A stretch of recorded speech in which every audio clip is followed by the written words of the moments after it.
अस्सलामुअलैकुम, welcome to my channel. I hope you all are fine and doing great. So ये ईद से एक दिन पहले का व्लॉग है। मुझे पूरे घर की डिटेल डस्टिंग करनी थी।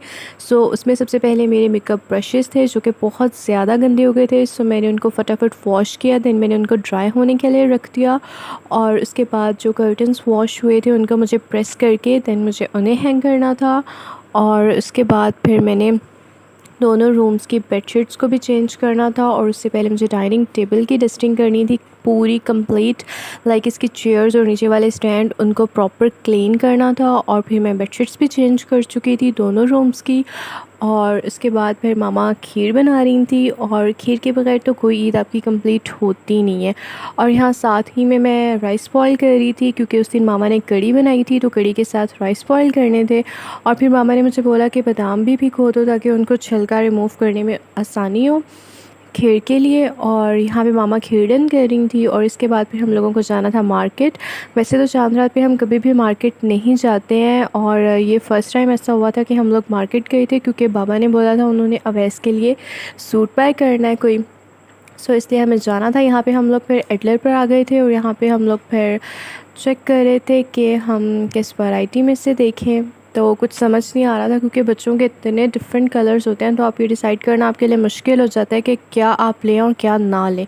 सो खैर हमने यहाँ पे डिसाइड कर लिया था। और फिर जब हम लोग घर पहुँचे तो खीर भी हमारी नॉर्मल टेम्परेचर पर आ चुकी थी। सो इसको मैंने फिर बाउल में शिफ्ट किया, और उसके ऊपर फिर गार्निशिंग करके दैन इसको मैंने फ़्रिज में शिफ्ट कर दिया। और उसके बाद फिर मेहंदी टाइम था। सो मेहंदी के बगैर चांद रात होती नहीं है। यहाँ पे मेरी मेहंदी भी डन हो चुकी थी। एंड देन फिर ये नेक्स्ट डे का व्लॉग है ईद वाले दिन का। सो यहाँ पे फटाफट मैंने अपना ड्रेस भी निकाल लिया था और बाकी चीज़ें भी निकाल ली थी, और मैं फटाफट से तैयार हो गई थी क्योंकि आपको पता है उसके बाद फिर कुर्बानी का टाइम होता है, और कुर्बानी वाले दिन आपको बिल्कुल टाइम नहीं मिलता फिर तैयार होने का। और यहाँ पर मुझे क्लिप्स पर रिकॉर्ड करने का टाइम नहीं मिला। सो ये नेक्स्ट डे का व्लॉग है। आज आना था आप ही नहीं, और उनके मदर इन लॉ ने भी आना था। सो उन लोगों ने शाम के टाइम आना था, तो मैंने टेबल सेट करना मेरा काम था। सो मैंने दोपहर में टेबल को सेट कर दिया था। और यहाँ पे फिर मैं किचन में गई तो मामा सारी कुकिंग मामा ने की थी। सो यहाँ पे मामा ने ये बनाई थी बिहारी बोटियाँ बनाई थी, और इसके साथ मामा ने दम कीमा बनाया था।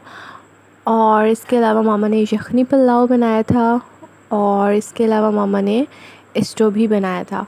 सो यहाँ पे फिर मैंने टेबल को सेट कर दिया है। और ये उसके बाद नेक्स्ट मॉर्निंग का व्लॉग है। यहाँ पे मामा पाई बना रही थी, और इसके बाद मैं बना रही थी मिंट मार्गरीटा मैंने बनाया था।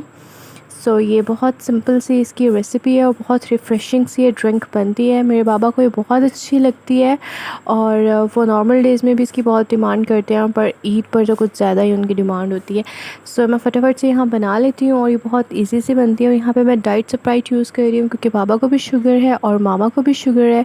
आप यहाँ पर नॉर्मल 7 अप यूज़ करें। सो ये बहुत ईज़ी से और बहुत सिंपल से बन जाती है। सो मेरे घर में तो इसकी बहुत ज़्यादा डिमांड की जाती है। मेरी नानों को भी ये बहुत अच्छी लगती है। सो अगर आज का व्लॉग अच्छा लगे सो इसको लाइक शेयर और सब्सक्राइब करना मत भूलिएगा। मिलते हैं नेक्स्ट व्लॉग में, तब तक के लिए रखिएगा अपना ख्याल। अल्लाह हाफ़िज़।